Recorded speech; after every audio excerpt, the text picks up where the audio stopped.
ada orang yang dia kata, kalau I ada 1 juta, I mesti happy. Dan ada orang dah capai 1 juta, tapi kenapa dia rasa kosong dekat 1 juta tu?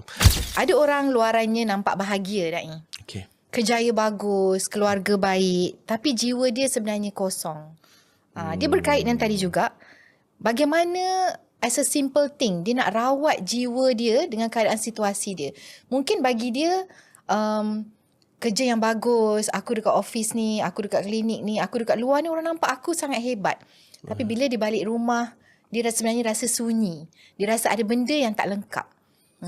Jadi selain yang macam Naim cakap tadi, untuk kita, satu, kita kena maafkan dan juga kita kena mendoakan yang baik-baik. Okay. Apa yang intipati yang, apa tambahan selain tu, amalan-amalan semua tu? Ada satu term yang kita mungkin terlepas pandang, which is bila kita sebut tentang contohnya duit, business, kesihatan, family, itu bukan tujuan. Itu adalah keperluan. Jadi bila kita letakkan itu semua sebagai tujuan, kita akan rasa kosong. Sebab tak layak selain Allah diletakkan sebagai tujuan. Contoh, kita jadikan duit sebagai tujuan. Dia ada beza, tujuan, keperluan. Keperluan ni adalah untuk kita capai tujuan. Tapi kalau kita letakkan selain Allah sebagai tujuan, contohlah kan, I nak duit, I nak kaya, I nak 10 juta, dan 10 juta tu dijadikan bukan keperluan tau, tujuan. So apa jadi? Perjalanan nak sampai tujuan tu, kita akan makin kosong. Sebab kita, ada orang yang dia kata, kalau I ada 1 juta, I mesti happy.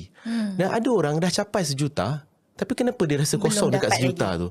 Kalau dapat kahwin dengan lelaki ni, yang I memang minat ni, I mesti akan happy. Dan dia dah dapat kahwin apa dengan lelaki tu. Tapi kenapa tak bahagia?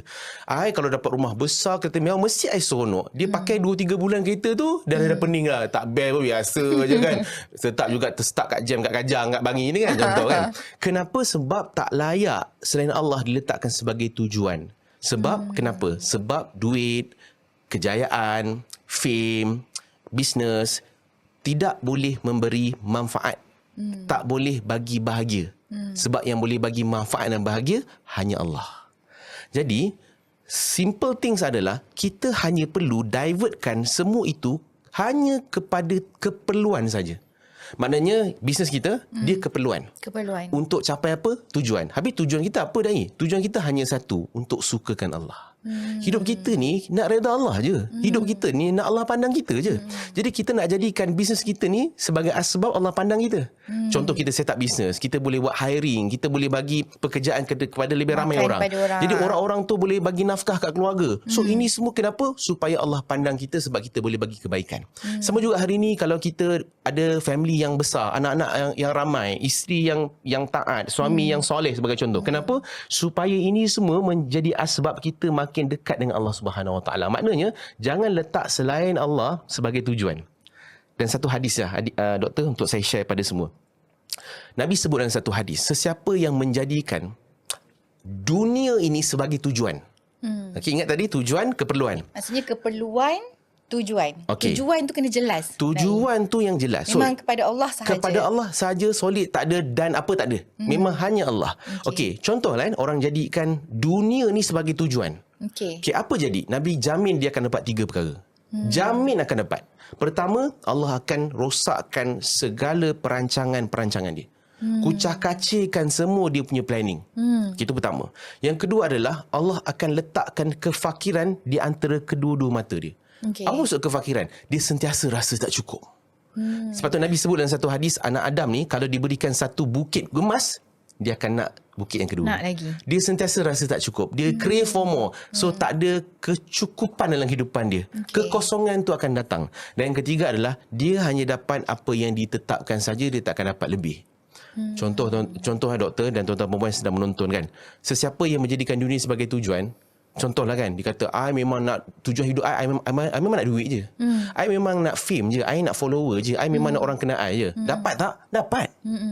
Tapi Allah kata dalam Quran, engkau hanya dapat kat sini saja. Maka tiada lagi bahagian engkau nanti dekat akhirat.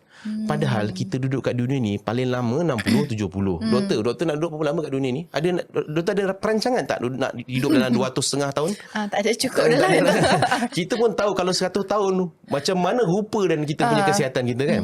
So kita akan hidup 60 tahun 70 tahun. Kita akan hidup lama lagi di alam seterusnya. Jadi rugi tak kalau kita dapat kat dunia tapi tak dapat apa-apa lagi kebahagiaan dan juga bahagian kita dekat alam yang seterusnya. Maksudnya betulkan niat, tujuan tu kan? Tujuan dan keperluan. Maksudnya tak salah kalau kita, kita ada bisnes, kita niat kita nak 10 juta dalam masa berapa tahun semua. Betul. Tapi tujuan kita memang untuk infak kepada orang fakir, miskin semua. Betul. Kan? Tujuan tu memang kepada Allah sahaja. Sahaja.